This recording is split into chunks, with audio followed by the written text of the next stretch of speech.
भाग्य खुल गया। राजा वीरभद्र बड़ा दयालु शासक था। जो सचमुच जरूरतमंद होते थे उन्हें आर्थिक मदद देने में वो कभी सोच विचार नहीं करता था।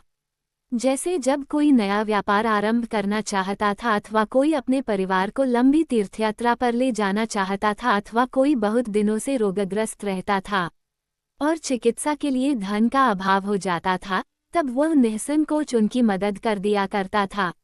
आश्चर्य कि वे सभी राजा के पास वापस जाकर कृतज्ञता पूर्वक कहते कि उनका नया व्यापार बढ़ रहा है, कि उनके परिवार ने अनेक तीर्थ स्थलों के दर्शन कर देवताओं के आशीर्वाद लिए हैं, अथवा कि वह अब रोगमुक्त हो गया है और जीवन निर्वाह के लिए काम करने योग्य है। राजा को ये देखकर प्रसन्नता होती थी कि समय पर दी गई उसकी मदद से वांछित परिणाम मिल गया।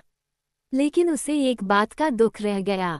वीरभद्र का दूर के रिश्ते में एक चचेरा भाई था, वीरमूर्ति, जो बहुत गरीब था। राजा उसकी सचमुच मदद करना चाहता था, परंतु वह व्यक्ति उसकी मदद से पूरा लाभ नहीं उठा पाता था। वीरमूर्ति एक अच्छा शिकारी था और भिन्न भिन्न विषयों पर कविताएं भी बनाता था और राजा को सुनाता था। राजा को कविता बहुत प्रिय थी।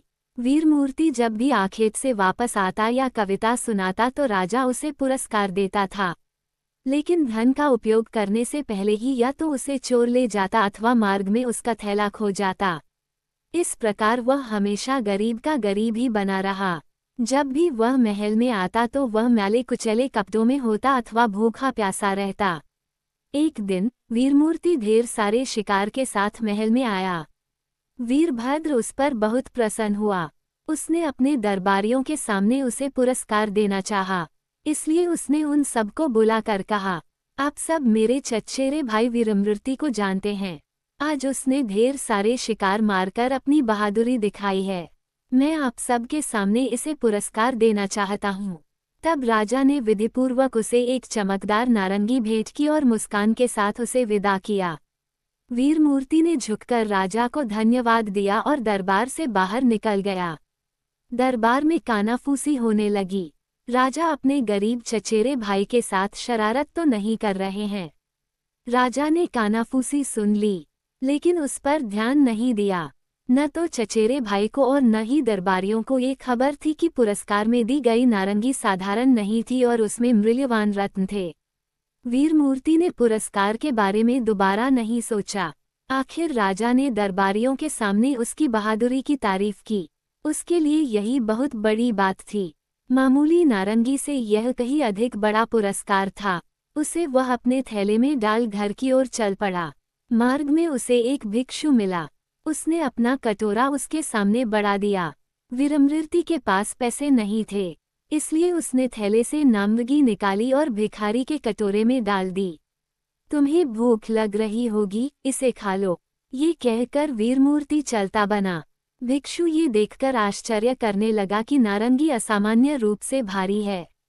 वह बहुत चमकदार थी, इसलिए उसे राजा के पास ले जाने का उसने निश्चय किया। पहरेदारों ने राजा की दानशीलता को जानते हुए भिक्षु को महल के अंदर जाने दिया। जब वह दरबार के अंदर गया, राजा ने उसे बड़े आदर के साथ बैठाया।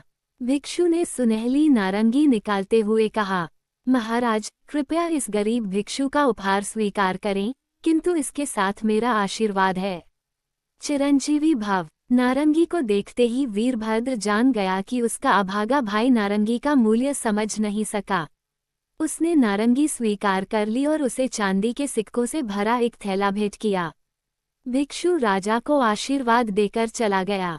जब राजकीय आखेट की घोषणा की गई तब वीरमूर्ति भी आखेटकों में शामिल था। इस बार भी उसने पहले की तरह अनेक शिकार किए। राजा ने पुनः उसे पुरस्कार में नारंगी दी। वीरमूर्ति ने सोचा कि ये दूसरी नारंगी होगी, इसलिए उसे वह थैले में रखकर दरबार से बाहर चला गया। मुख्य द्वार पर पहुंचने से पहले उसे एक दरबारी मिला। वह पान चबा रहा था। क्या तुम्हारे पास और अतिरिक्त पान है? वीरमूर्ति ने पूछा। उसने पान के बदले दरबारी को नारंगी दे दी। दरबारी ने दवी हंसी के साथ उसे स्वीकार कर लिया। वह जानता था कि उसे वह क्या करेगा। वह तुरंत राजा के पास गया और उसे नारंगी देते हुए बोला, यह आपके चचेरे भाई ने मेरे पान के बदले मुझे दिया है। आपने उसे ये 2 बार दी, लेकिन उसने संभाल कर अपने लिए नहीं रखा। महाराज, उसे मदद करने का कोई फायदा नहीं। वह जिंदगी में कभी कामयाब नहीं होगा।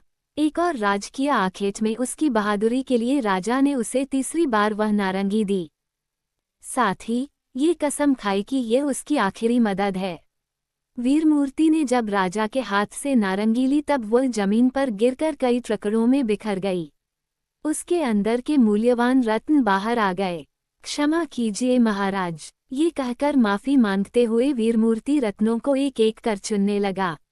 साथ ही वह चकित भी था। उसने राजा के चेहरे की ओर देखा। राजा ने मुस्कुराते हुए कहा, मेरे भाई, तुम्हारा भाग्य खुल गया है।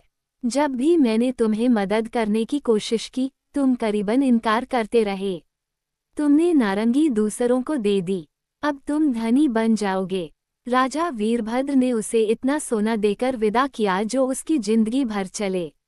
वीरमूर्ति शीघ्र ही एक धनी व्यक्ति बन गया, लेकिन उसने निश्चय किया कि वह भी अपने चचेरे भाई की तरह जरूरतमंदों की मदद करेगा। आप लोगों के लिए वीडियो पसंद आए तो चैनल को सब्सक्राइब करें, लाइक करें, शेयर करें और कमेंट में यह जरूर बताएं कहानी आपको कैसी लगी। हर हर महादेव।